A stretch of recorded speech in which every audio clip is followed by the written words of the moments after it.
Assalamualaikum warahmatullahi wabarakatuh.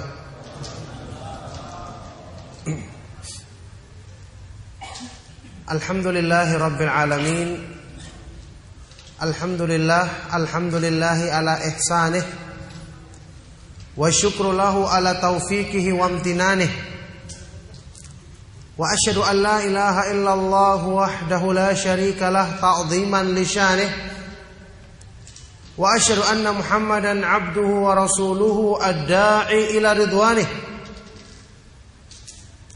Sallallahu alaihi wa ala alihi wa ashabihi wa ikhwanih, amma ba'du. Alhamdulillah,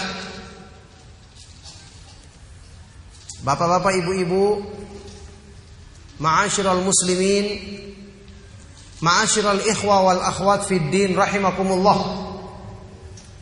Kita bersyukur kepada Allah Subhanahu wa taala. Kita senantiasa memuji dan menyanjungnya atas semua limpahan nikmat dan karunia-Nya yang sungguh sebaik apapun, seindah apapun pujian dan sanjungan yang kita peruntukkan bagi Allah Subhanahu wa taala, maka itu belum bisa mewakili atau menyamai kemahaagungan dan kemahamuliaan yang pantas baginya. Sungguh seperti yang diucapkan oleh Rasulullah sallallahu alaihi wasallam dalam sebuah doa beliau, la uhsi thana'an 'alaika anta kama athnaita 'ala nafsik. Ya Allah, sesungguhnya aku tidak mampu, tidak bisa membatasi pujian dan sanjungan bagimu, karena engkau adalah seperti pujian dan sanjungan yang engkau peruntukkan bagi dirimu sendiri. Alhamdulillah, jamaah sekalian rahimakumullah, kita bertemu di kajian malam hari ini dalam rangka membahas tema yang agung, tema yang menjadi inti Islam, bahkan tema yang menjadi landasan utama segala bentuk ibadah dan penghambaan diri kepada Allah Subhanahu wa taala. Tema yang merupakan inti tauhid, yaitu membahas tentang kemahaindahan nama-nama Allah dan kemahasempurnaan sifat-sifatnya. Inilah tema yang di dalam Al-Quran Allah Subhanahu wa ta'ala menggandengkan, mewajibkan bagi hamba-hambanya untuk mengenal kemahaindahan nama-namanya, dan Allah menggandengkan itu dengan kesempurnaan tauhid. Ketika Allah Subhanahu wa taala berfirman di ayat terakhir surat At-Talaq, Allahul ladzi khalaqa sab'a samawati wa minal ardi mithlahunna yatanazzalul amru bainahunna lita'lamu anna Allah ala kulli syai'in qadiru wa anna Allah qad ahata bi kulli syai'in ilma. Allah Subhanahu wa ta'ala dialah yang menciptakan 7 lapis langit, wa minal ardi mithlahunna, dan juga bumi seperti itu 7 lapis, yang kemudian yatanazzalul amru bainahunna, turunlah perintah Allah di antara langit-langit dan bumi. Apa tujuan Allah menciptakan alam semesta dan tujuan Allah menurunkan perintahnya di langit-langit dan bumi? Allah sebutkan lita'lamu, agar kalian mengetahui wahai manusia, agar kalian mengenal wahai manusia, annallaha ala kulli syai'in qadir, bahwasanya Allah Subhanahu wa taala maha kuasa atas segala sesuatu, dan bahwasanya ilmu Allah Subhanahu wa taala benar-benar meliputi dan mencapai segala sesuatu. Jadi ayat ini menjelaskan apa? Tujuan penciptaan alam semesta beserta isinya, dan tujuan perintah Allah diturunkan agar kita mengenal sifat-sifat kemahakuasaan Allah, sifat-sifat kesempurnaannya. Nah, ketika ayat ini digandengkan dengan firman Allah yang lain yang terdapat dalam surat Az-Zariyat, "Wa ma khalaqtul jinna wal insa illa liya'budun." Tidaklah aku menciptakan jin dan manusia kecuali agar mereka beribadah kepadaku semata-mata, kata Allah. Kenapa di ayat yang pertama disebutkan Allah menciptakan makhluknya supaya mereka mengenal kemahakuasaan Allah? Di ayat kedua Allah menciptakan makhluknya supaya mereka beribadah kepada Allah. Jawabannya, kedua ayat ini digandengkan untuk menunjukkan kepada kita ibadah tidak mungkin dilakukan kalau kita tidak mengenal Allah. Karena ibadah itu bukan gerakan-gerakan yang kering tanpa makna. Bukanlah kegiatan yang tanpa sikap menundukkan diri dan cinta kepada zat yang kita sembah. Jadi ibadah, seperti diterangkan oleh para ulama maknanya, ibaratun amma yajma'u kamalal hubbi wa kamalal dhulli lillah. Sesuatu yang menghimpun kesempurnaan cinta dan kesempurnaan sikap merendahkan diri kepada Allah. Maksudnya, orang yang melakukan gerakan-gerakan tanpa ada ketundukan, tanpa ada perasaan cinta, berarti dia tidak melakukan ibadah. Hatinya kosong dari penghambaan diri yang sebenarnya. Nah, makanya kenapa Allah Subhanahu wa taala menjadikan ayat-ayat Al-Qur'an mayoritas isinya adalah memperkenalkan kepada manusia tentang dirinya, tentang kemuliaannya, kemahaindahan nama-namanya, kesempurnaan sifat-sifatnya. Coba kita baca Al-Qur'an.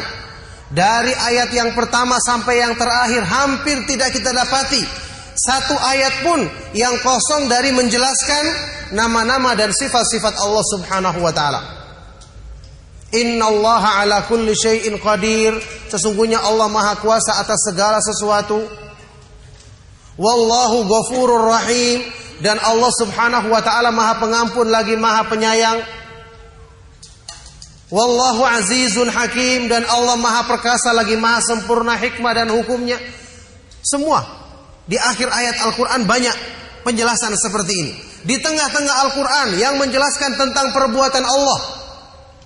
Innallaha ya'muru bil adli wal ihsan. Sesungguhnya Allah memerintahkan kepada keadilan dan kebaikan. Dan ayat-ayat mayoritas Al-Quran isinya selalu menjelaskan tentang nama-nama dan sifat-sifat Allah Subhanahu wa ta'ala. Apa tujuan dan maksudnya? Agar manusia mengenal Rabb-nya, mengenal kesempurnaan dan kemahaindahannya. Karena dengan mengenal kemahaindahan Allah Subhanahu wa ta'ala, manusia akan mencintainya, bahkan menjadikan kecintaan kepada Allah lebih daripada segala sesuatu yang ada di dunia ini. Karena kalau di dunia ini saja kita terpana menyaksikan keindahan, kita tertarik dengan kesempurnaan, bagaimana kalau kita yang mengenal Maha Sempurna, yang Maha Sempurna, Zat yang Maha Indah. Ini tujuannya Allah Subhanahu wa ta'ala menjadikan mayoritas ayat-ayat Al-Quran selalu menyebutkan tentang kemahaindahan nama-namanya dan kemahasempurnaan sifat-sifatnya. Nah, oleh karena itulah di sini jamaah sekalian rahimakumullah, tema yang kita bahas pada malam hari ini tentang kemahaindahan nama-nama Allah. Wallahi, orang yang tidak mengenal pemahaman yang benar tentang ilmu ini, sungguh dia akan tersesat sejauh-jauhnya dari ibadah yang benar. Sungguh dia telah sesat sejauh-jauhnya dari ibadah yang benar. Cobalah kita perhatikan ayat-ayat Al-Quran. Bukankah ayat-ayat Al-Quran ada yang menjelaskan tentang masalah makhluk-makhluk ciptaan Allah seperti pergantian siang dan malam, peredaran matahari, bulan dan bintang, makhluk-makhluk Allah. Ada juga yang menjelaskan tentang sifatnya orang-orang yang beriman, sifatnya orang-orang kafir, sifatnya orang-orang munafik. Ayat-ayat Al-Quran ada yang menjelaskan tentang masalah hukum, ya, baik itu yang hukum yang berhubungan dengan salat, yang berhubungan dengan zakat, dengan puasa, hukum yang berhubungan dengan muamalah, pergaulan dengan manusia, jual beli dan seterusnya. Syariat Islam yang sempurna. Di dalam Al-Quran ada penjelasan tentang hari akhir, perhitungan amal, kebangkitan setelah kematian, ada surga, ada neraka. Ini semua dibutuhkan dalam iman. Tapi coba perhatikan, yang paling terbanyak, yang paling dominan, dan paling utama di antara semua kandungan Al-Quran tersebut adalah permasalahan apa? Permasalahan iman. Utamanya masalah yang berhubungan dengan penjelasan nama-nama dan sifat-sifat Allah Subhanahu wa ta'ala. Kenapa harus seperti itu? Berarti ini merupakan perkara yang paling penting. Mengenal Allah adalah sebab kebaikan bagi semua manusia. Sebab dia menyempurnakan cinta kepada Allah, takut, berharap, ketundukan, tawakal, dan semua ibadah-ibadah yang lainnya. Coba kita lihat ayat Al-Quran. Kita kenal ada yang disebut sebagai surat yang paling mulia dalam Al-Quran, yang paling utama dalam Al-Quran. Surat apa itu? Surat Al-Fatihah, iya kan? Tidak pernah Allah turunkan seperti surat Al-Fatihah dalam kitab Injil, dalam Taurat, dan dalam semua kitab-kitab sebelumnya. Surat Al-Fatihah, setelah Bismillahirrahmanirrahim, ayat pertama dimulai dengan apa? Alhamdulillahi Rabbil Alamin. Segala puji bagi Allah, Rabb semesta alam. Kenapa diawali dengan memuji Allah Subhanahu wa ta'ala? Diawali dengan memuji Allah Subhanahu wa ta'ala karena Allah Subhanahu wa ta'ala dialah yang pantas dipuji karena kesempurnaan nama-namanya dan sifat-sifatnya. Jadi di awal ayat dari surat yang paling mulia berisi tentang penjelasan sempurnanya, kemahaindahan nama-nama Allah dan kemahatinggian sifat-sifatnya. Setelah itu Ar-Rahmanir Rahim, Malik Yaumiddin, semua tentang nama-nama dan sifat-sifat Allah Subhanahu wa ta'ala. Jadi ini bukti menunjukkan bahwa surat yang paling agung di dalam Al-Quran diawali dengan memperkenalkan tentang kemahaindahan Allah dan kemahasempurnaan sifat-sifatnya. Taib, kita melangkah kemudian. Ayat yang paling agung dalam Al-Quran yang disebut oleh Rasulullah sallallahu alaihi wasallam dalam hadis yang sahih, a'dhamu ayatin fi kitabillah, ayat yang paling agung, yang paling utama dalam Al-Quran. Kalau tadi surat, sekarang ayat. Ayat apa itu? Ayatul Kursi. Sekarang kita baca ayat kursi. Apa isinya? Apakah ada tentang surga dan neraka? Tidak ada, iya kan? Apakah ada penjelasan tentang hukum sholat, hukum puasa atau zakat? Juga tidak ada, kan? Apakah ada penjelasan tentang sifatnya orang-orang munafik, sifatnya orang-orang kafir, sifatnya orang-orang yang beriman? Tidak ada. Apa isinya? Dari awal sampai akhir cuma tentang kemahaindahan nama-nama Allah dan kemahasempurnaan sifat-sifatnya. Subhanallah, ketika dikatakan ayat kursi sebagai ayat yang paling agung dalam Al-Quran, apa artinya? Berarti pahala membaca dan merenungkannya paling besar. Apalagi artinya? pengaruhnya terhadap keimanan kalau diresapi maknanya paling besar. Iya kan? Apalagi artinya faedah yang dibutuhkan manusia untuk menguatkan iman mereka, kecintaan mereka kepada Allah ketika membacanya paling besar. Inilah ayat kursi. Jadi ayat yang paling agung dalam Al-Quran bukanlah ayat yang menjelaskan tentang surga dan neraka, tentang bidadari-bidadari di surga, nikmatnya surga, meskipun itu penting untuk keimanan. Tapi ini bicara yang paling penting, yang paling agung. Ternyata yang paling tinggi kedudukannya adalah yang menjelaskan tentang Allah Subhanahu wa ta'ala Maha Pencipta, bagaimana manusia mengenal Rabb-Nya, mengenal kemahaindahannya, kemahaindahan nama-namanya dan kemahasempurnaan sifat-sifatnya. Berikutnya, contoh lain adalah surat Al-Ikhlas, Qul huwallahu ahad. Apa keutamaannya surat Al-Ikhlas?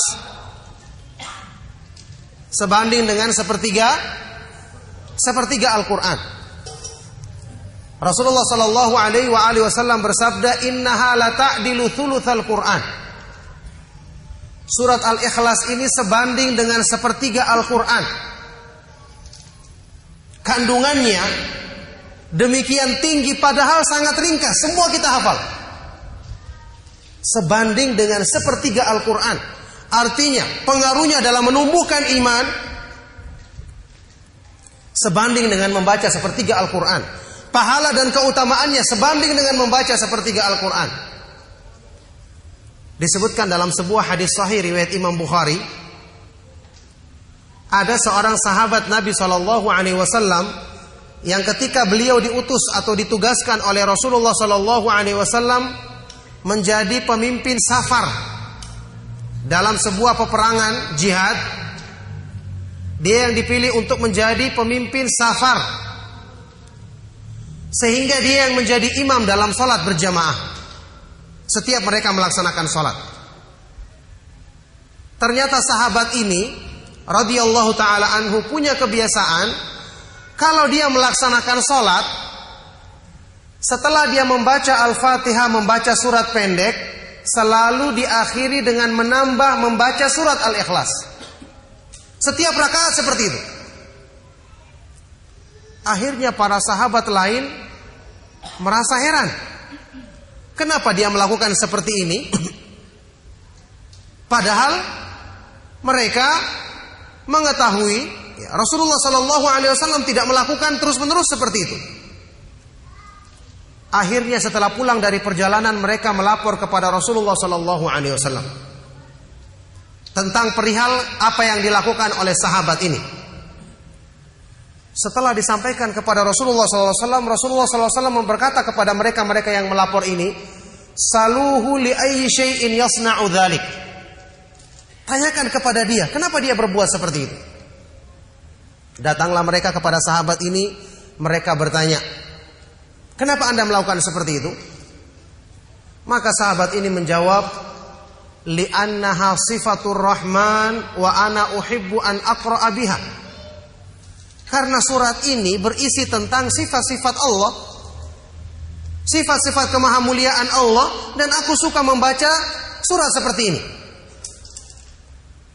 Dengar jawaban ini, mereka datang lagi kepada Rasulullah SAW menyampaikan alasan tersebut. Ketika mendengarkan jawaban ini, Rasulullah SAW kemudian bersabda, "Akhbiruhu annallaha yuhibbuh." Sampaikan kepadanya bahwasanya Allah Subhanahu wa ta'ala mencintainya. Sampaikan kepadanya bahwasanya Allah Subhanahu wa ta'ala mencintainya. Orang yang mencintai hukum-hukum Allah, mencintai syariat Allah, itu keutamaannya besar. Inilah orang yang sempurna imannya. Apalagi mencintai nama-nama dan sifat-sifat Allah yang langsung berhubungan dengan keagungan dan kemuliaannya. Ini tentu lebih tinggi dan lebih utama. Makanya jamaah sekalian rahimakumullah, satu kekurangan besar ketika seseorang itu belajar Islam, belajar tauhid, Dia tidak memulai dari mengenal nama-nama Allah dan mengenal sifat-sifatnya. Sekarang pertanyaannya, bagaimana Anda akan mencintai sesuatu kalau tidak mengenal rincian dari kebaikan sesuatu itu?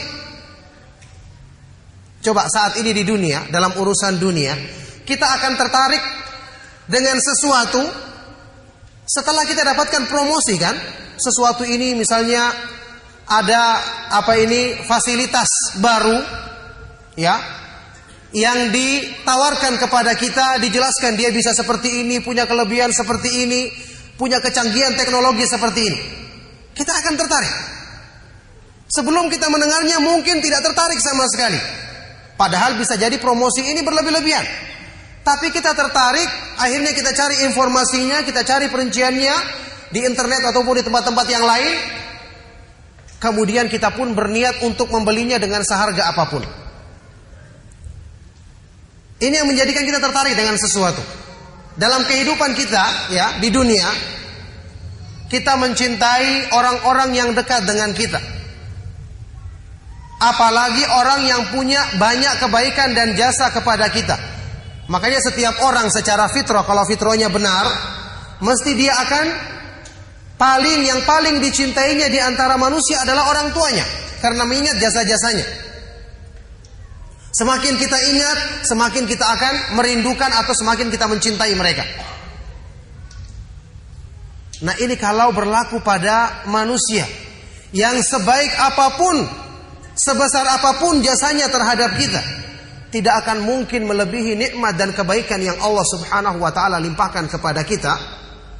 Kemudian kita tertarik dengan sesuatu yang seindah apapun, sesempurna apapun, tidak akan mungkin ya melebihi kesempurnaan zat yang maha sempurna dan maha indah.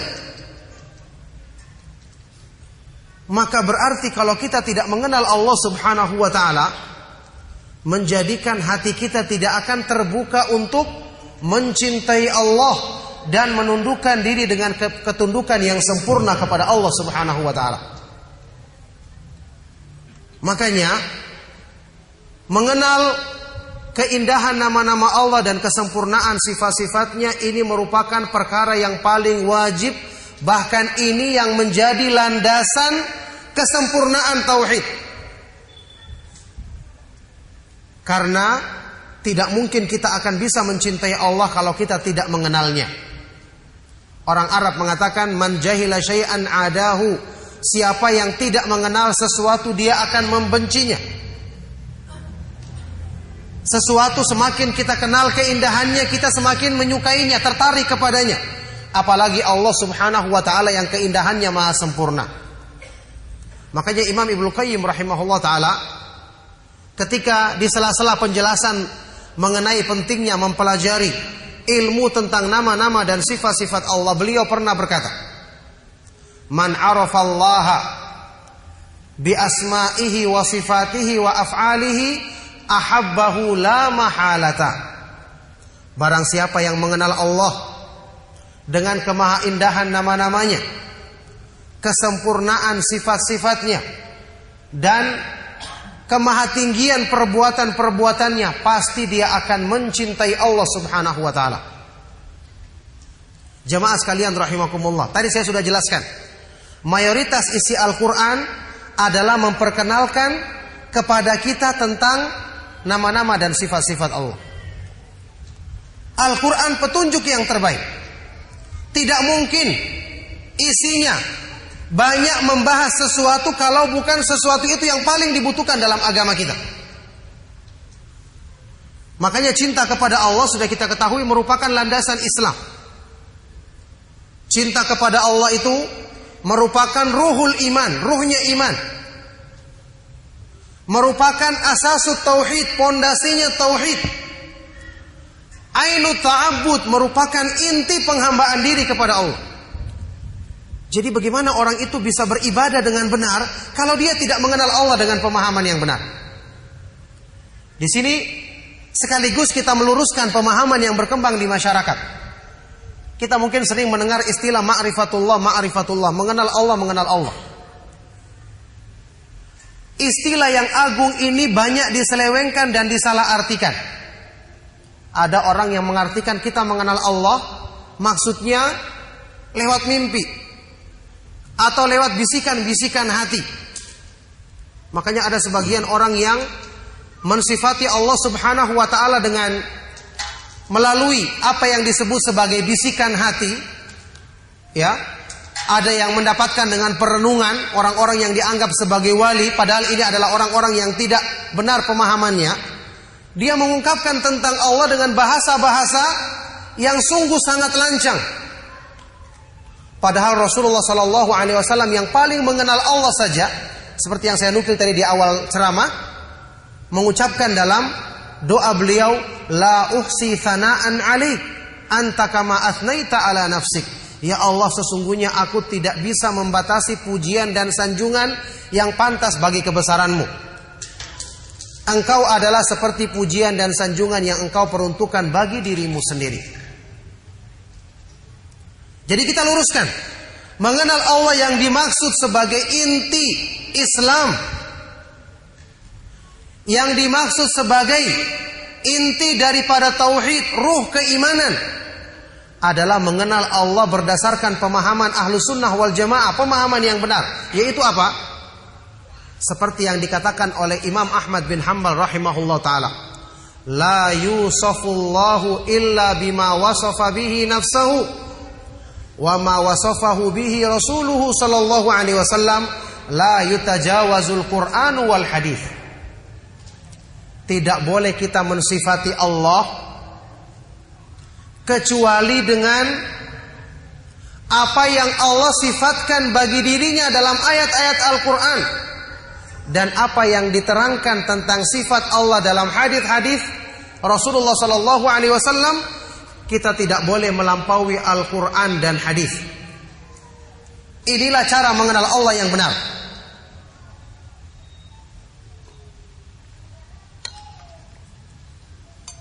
Jadi pengertian ma'rifatullah yang benar adalah kita mensifati Allah dengan nama-namanya yang maha indah dan sifat-sifatnya yang maha sempurna, seperti yang Allah jelaskan dalam ayat-ayat Al-Quran dan hadis-hadis yang sahih dari Rasulullah Sallallahu Alaihi Wasallam, dengan menghilangkan 4 perkara. Pertama, at-tamtsil, tidak boleh menyerupakan nama-nama dan sifat-sifat Allah dengan yang ada pada makhluk. Yang kedua, meniadakan at-takyif, membagaimanakan, tidak boleh membagaimanakan sifat-sifat Allah, karena itu di luar jangkauan akal pikiran manusia. Yang ketiga, tanpa menolaknya, tidak boleh kita menolak sifat-sifat Allah yang ditetapkan bagi dirinya. Dan yang keempat, tanpa at-tahrif, menyelewengkan makna yang ditunjukkan dari nama-nama dan sifat-sifat Allah tersebut. Orang yang mensifati Allah dengan cara yang benar seperti ini, mesti dia akan mencintai Allah. Sahabat yang hanya tadi membaca surat Al-Ikhlas, diulang-ulang dalam sholatnya, karena dia mencintai sifat-sifat Allah yang terkandung dalam surat ini. Apa yang Rasulullah SAW berikan kabar gembira kepadanya, akhbiruhu annallaha yuhibbu, sampaikan kepadanya bahwasanya Allah Subhanahu wa taala mencintai dia. Belum kalau kita kenal sifat-sifat yang lain. Makanya di sini ya, saya selalu gandengkan sejak awal ceramah tadi, saya katakan mengenal nama-nama dan sifat-sifat Allah ini berkaitan erat dengan pemurnian tauhid. Ingat, manusia itu berbuat, melakukan sesuatu karena dorongan dari hatinya, kecuali kalau perbuatan yang tanpa sadar. Perbuatan yang tanpa sadar sudah kita ketahui tidak dihukumi. Perbuatan yang dilakukan dengan kesadaran itu bersumber dari dorongan hati. Jadi misalnya, ya, Kenapa kita menyaksikan orang-orang yang melakukan perbuatan syirik, misalnya menyembah kepada selain Allah, menyembah kepada benda-benda mati atau segala sesuatu selain Allah? Jangan kita menyangka itu cuma gerakan badan tanpa dorongan dari hati. Tidak, itu dari hati sumbernya. Tanyakan kepada mereka, kenapa Anda menyembah ini? Pasti jawabannya, karena sesuatu yang dia sembah ini bisa memberikan apa yang dia inginkan. Karena sesuatu ini bisa melindungi dia. Karena sesuatu ini bisa memberikan apa yang dia cari, apa yang dia inginkan. Sesuatu ini bisa menolong dia. Oh, sesuatu ini bisa menjanjikan ini, menjanjikan ini. Semua ada keinginan dalam hati. Sekarang pertanyaannya, kenapa terjadi pada orang-orang pelaku syirik ini perbuatan seperti itu? Jawabannya satu, karena mereka tidak mengenal Allah. Kebodohan mereka sehingga tuntutan hati diarahkan kepada makhluk yang tidak sempurna seperti dirinya. Ingat, semua manusia secara fitrah, tidak ada seorang pun yang bisa melepaskan hatinya dari ketergantungan terhadap sesuatu. Hati manusia itu selalu mencari tempat bersandar, bergantung. Dalam keadaan takut, dia mesti mencari apa sebab yang bisa menjadikan saya lepas dari ketakutan ini. Ketika dia butuh, dia mencari apa yang menjadikan saya bisa memenuhi kebutuhanku. Ketika dia mencari tempat bersandar, dia mencari apa yang bisa saya jadikan tempat bersandar. Ketika orang itu tidak beriman, datanglah syaitan membisikkan, oh ini tempat yang bisa menjadikan kamu bersandar. Datanglah dia kepada jin-jin, datanglah dia kepada pohon, datanglah dia kepada makhluk, dia menyembah makhluk tersebut. Kekosongan hati ini, Allah subhanahu wa ta'ala yang maha mengetahui dengan ilmunya yang sempurna, Allah telah jadikan penutup kekosongan ini dengan wahyu yang diturunkannya kepada Nabi Muhammad SAW. Hati hamba-hamba yang beriman harus dikenalkan tentang zat yang maha sempurna, sehingga ketika mereka ingin berlindung dari segala ketakutan, mereka berlindung kepada yang maha kuasa atas segala sesuatu, yang maha kuat dan maha perkasa, Allah subhanahu wa ta'ala. Ketika meminta segala kebutuhan, mereka meminta kepada yang memang di tangannya segala perbendaharaan langit-langit dan di bumi, Allah subhanahu wa ta'ala. Mereka butuh tempat bersandar, maka Allah subhanahu wa ta'ala tempat bersandar.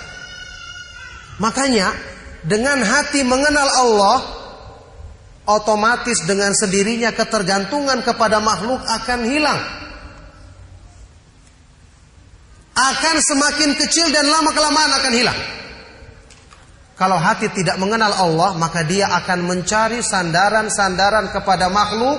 Dan ketika itu manusia menjadi orang yang paling bodoh. Dia bergantung kepada makhluk yang lemah seperti dirinya, yang tidak berkuasa seperti keadaan dirinya. Maka jadilah dia bergantung kepada sesuatu yang lemah, yang padahal makhluk ini juga butuh tempat bergantung yang lainnya. Subhanallah, lihatlah. Jadi permasalahan tauhid yang menyempurnakannya adalah dengan kita semakin mengenal kesempurnaan sifat-sifat Allah subhanahu wa ta'ala. Inilah sebabnya kenapa di dalam banyak ayat Al-Quran Allah subhanahu wa ta'ala senantiasa menggandengkan tentang penghambaan diri kepadanya dengan penjelasan tentang kesempurnaan nama-namanya, kemahaindahan nama-namanya, dan kesempurnaan sifat-sifatnya. Nah makanya coba kita perhatikan, Allah subhanahu wa ta'ala di antara namanya yang maha indah, ini salah satu contoh kemahaindahan nama Allah. Di antara namanya yang maha indah adalah As-Samad. Qul huwallahu ahad, Allahus samad. As-Samad diartikan dalam terjemahan mungkin yang maha, zat yang maha bergantung kepadanya semua makhluk. Ini pengertian benar, cuman tidak lengkap. As-Samad itu diambil dari kata-kata dalam bahasa Arab, yasmudu ilaihil khalaiqu bihawaijihim. Semua makhluk menghadapkan hatinya kepadanya, kepada Allah, dengan segala kebutuhan dan permintaan mereka.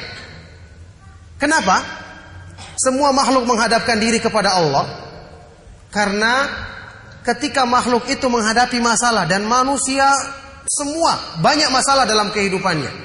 Dia butuh untuk dipenuhi kebutuhannya, dia membutuhkan rezeki yang halal, dia butuh perlindungan dari segala keburukan, penjagaan iman apalagi, dia membutuhkan tempat bersandar dan semua kebutuhannya. Ketika mereka mengenal cuma Allah Subhanahu wa taala yang bisa memenuhi segala kebutuhannya, maka setiap saat hatinya akan selalu bersandar dan menghadapkan diri kepada Allah untuk memohon segala kebutuhan tersebut. Inilah makna nama Allah As-Samad. Manusia, makhluk semua bersandar kepada Allah dalam segala kebutuhannya, karena memang semua sifat-sifatnya sempurna. Orang yang membutuhkan rezeki, maka Allah adalah Ar-Razzaq, Maha Pemberi rezeki. Orang yang membutuhkan perlindungan, maka Allah Subhanahu wa taala ala kulli syai'in qadir, Maha kuasa atas segala sesuatu. Orang yang membutuhkan penjagaan terhadap agamanya, maka Allah Subhanahu wa taala adalah Al-Hadi, Maha Pemberi hidayah. Al-Hafidh, Maha pemelihara hamba-hambanya yang beriman, Maha penjaga. Dan semua kebutuhan-kebutuhan manusia, semakin kita mengenal Allah, maka hati kita akan semakin bersandar kepadanya. Dan ingat, kalau hati sudah bersandar kepada Allah, ketika itulah penghambaan diri seorang hamba akan sempurna kepada Allah Subhanahu wa taala.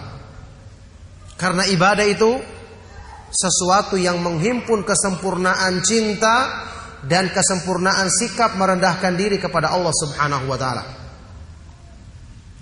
Jadi di sini jamaah sekalian rahimakumullah,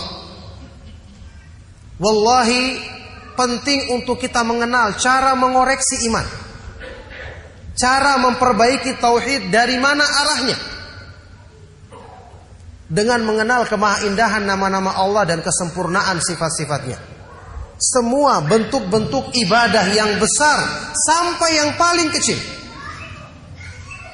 tidak akan mungkin kita bisa wujudkan dengan sempurna dalam diri kita kalau kita tidak mengenal Allah Subhanahu wa taala dengan membaca ayat-ayat yang menjelaskan tentang kemahaindahan nama-namanya dan kesempurnaan sifat-sifatnya. Sebagai contoh misalnya,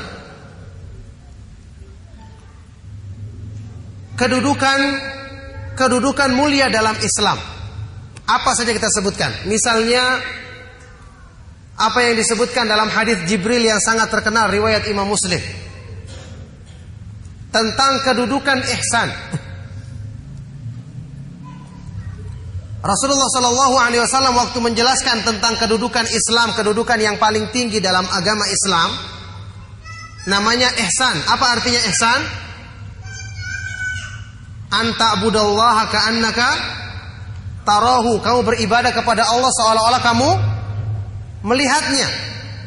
Fa illam takun tarahu fa innahu yaraka. Kalau kamu tidak melihatnya, maka sesungguhnya Allah Maha melihatmu. Artinya, seseorang yang ketika beribadah kepada Allah, dia merasakan pengawasan Allah. Pertanyaannya, apakah semua manusia merasakan seperti ini? Kira-kira kita semua tahu Allah melihat kita, mengawasi kita, iya kan? Tapi apakah semua merasakan Allah langsung mengawasinya? Lemah sebagian orang. Makanya ada orang yang berani lalai hatinya dalam sholatnya, tidak khusyuk karena dia kurang merasakan pengawasan Allah. Coba kalau saat ini kita bandingkan dalam kehidupan di dunia, ya, kita sedang ada seseorang yang sedang berdiri di hadapan misalnya raja yang kejam, yang siap membunuh kalau dia salah dalam bertingkah, pasti akan ketakutan, berdiri dengan gemetaran. Karena dia tahu raja ini sedang memperhatikan dirinya. Nah, orang yang mengenal Allah Subhanahu wa taala yang maha kuasa atas segala sesuatu, kekuasaan dari raja atau orang yang kejam ini bisa dia hindari dengan lari.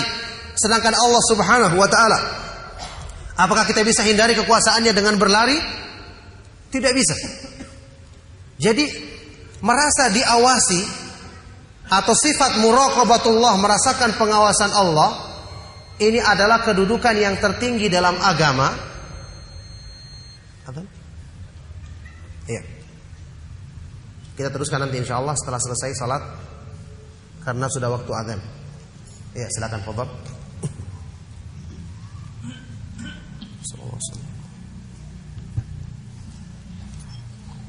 Allahu Akbar.